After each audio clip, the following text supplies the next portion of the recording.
Shakti Binary Currents Private Limited. He has brought out value-added products from byproducts to edible oils. His approach is byproducts can safeguard refinery from uncertainty in commodity markets. So he has got some serious skills and we'll be listening to Mr. Nachiket now. Most welcome, sir. Stage is yours. Thank you, ma'am, for a wonderful introduction. Myself, Nachiket Mule. I'm Managing Director at E-Shakti Binary Currents Private Limited. We are a fairly young company, as in we are 10 years old. So, before starting, I'll give you an interesting anecdote. Khalil Gibran had a short story. He said, a fox, after seeing his shadow in the morning, went to hunt a giraffe, but settled for mice by the afternoon. We'll come to conclusion later. So this is a graph wherein our specialty we have shown. What we do is from soybean, rice bran, coconut, mustard, castor and acid oil, we derive various byproducts. Since this is a soya event, we'll concentrate on soya. So from soya, deodorized distillate, which is known as fatty acid from soya refining, soya fatty acid. We take the toco-rich soya fatty, which is having 5 to 8% of tocopherol concentration, and we take it up to 30%. Then we derive phytosterol, 95% from it. So that is one thing that we are specialized in doing. Then this is the our turnkey solutions are in existing oil refinery, wherein you have your own setup. No new permissions are required to incorporate our solutions. It can be done in same facility with our technological solution, just a little bit upgrade, and what you will get is additional new specialty products which will generate additional revenue for your refinery. Edible oil refiners are used to 2-3 rupees margins. The products that we are talking about, they are in international market priced at around, if tocopherol we are talking about, if it is a 30% tocopherol, at 30 rupees per toco percent, it is priced at around 900 rupees. If we talking about 95% phytosterol, in international market it is priced around somewhere around 400 to 450 rupees. So these are very high value products. I would like to take your attention to this graph. It is from Statistica International, wherein India is a 5% contributor to global soybean production, and China is 6% contributor to global soybean production. But when it comes to top exporters of tocopherol, you'll see 53% market is captured by China, and India is just 1%. It is from 2023 report. So Indian refiners need to have a comprehensive view towards this otherwise neglected product. Then this is a typical, everybody is familiar with soya oil processing. Two streams we work upon in value addition. One is soya deodorized distillate, again it is soya fatty acid. So from soya fatty acid, it is having 5%, 6%, 7% up to 8-10% tocopherol concentration. We take that concentration to 30% in your existing refinery, and we separate phytosterol 95% from it. So these are the two products that we derive from soya fatty acid, which is DOD, and from soya acid oil, what we derive is DFA, distilled fatty acid, which is a C18 fraction, and along with that biodiesel. Now we'll see concentrated soya DOD. Everybody is knowing what is DOD, what is tocopherol and all, but I would like to little bit explain more on that. When we talk about soybean tocopherol, it has 20% alpha tocopherol and 80% beta gamma delta tocopherol.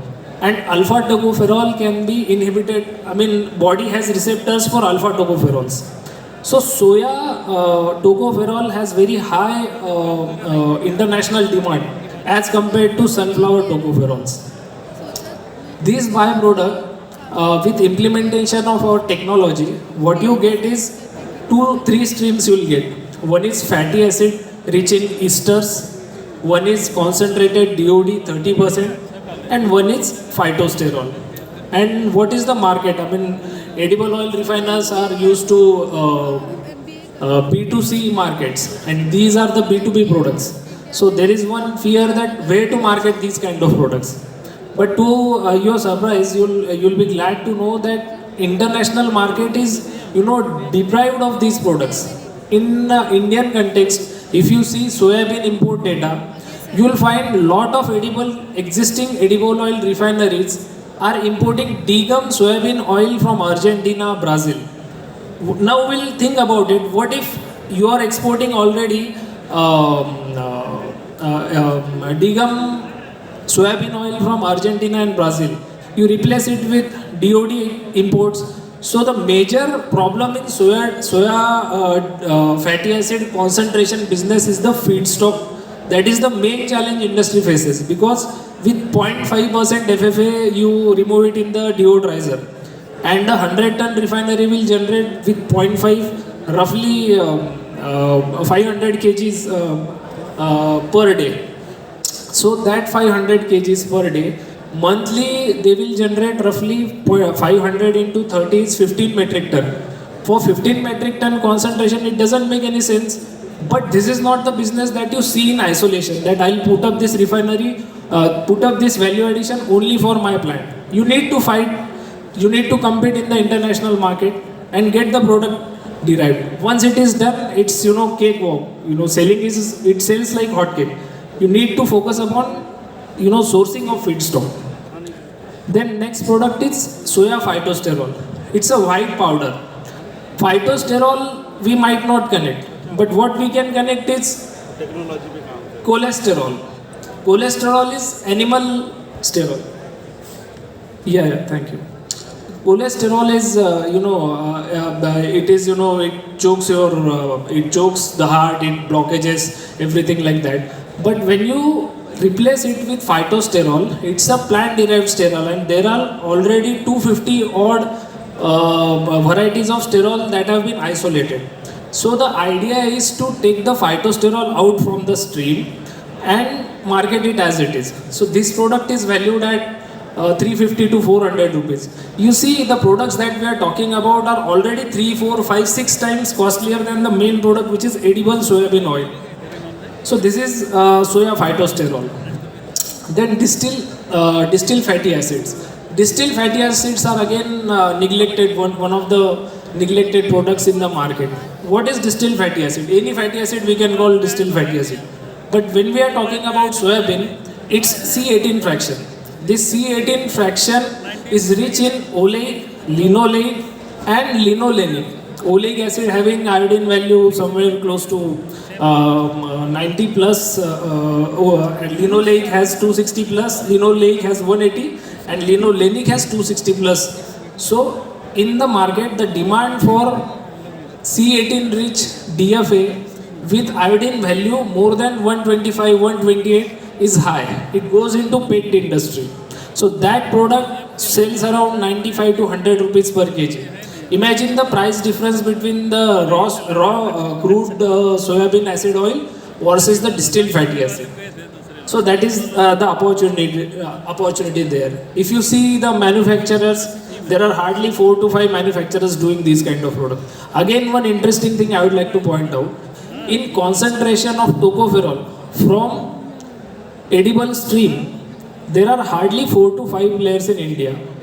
And to your surprise, none of them is edible oil manufacturer. So this we need to think what is going wrong. Then biodiesel. See, we are a company that has done this product for 10 years. It's cakewalk, Any plant you buy from us, any engineering solution you buy from us, we give it, complementary with that solution. So biodiesel can be produced from any fatty acid, acid oil or palm styrene or, triglycerides. That can be produced, and there is a already established market in terms of OMCs, oil marketing companies buying it. So this is one more product that can be taken out from soya stream.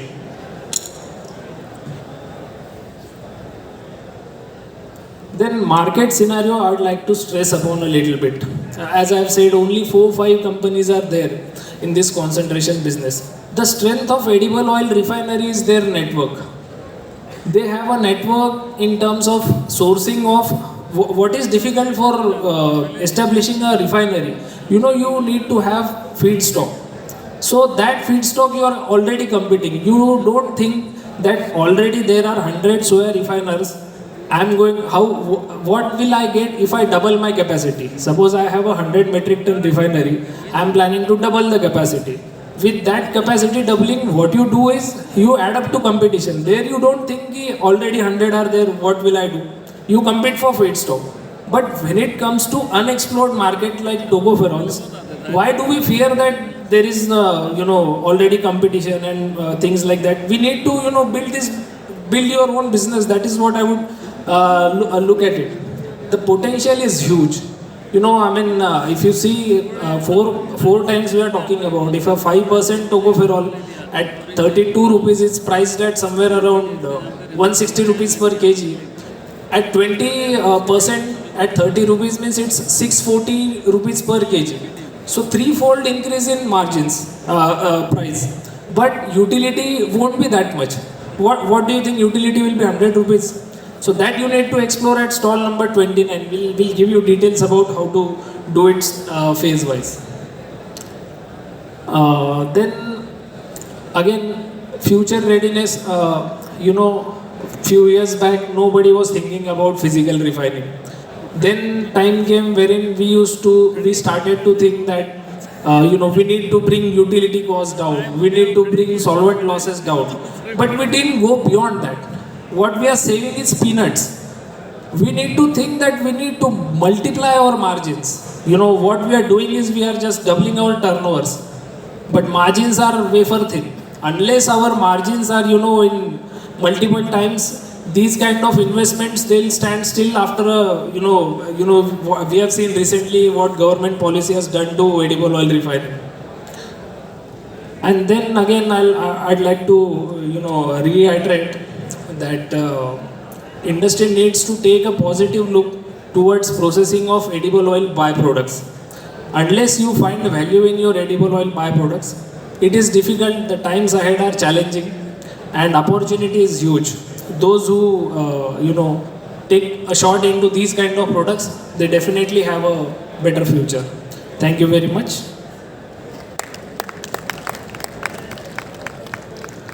So now you have been given great ideas and future perspectives of future opportunities. We will be having another perspective, and we will, for now, as far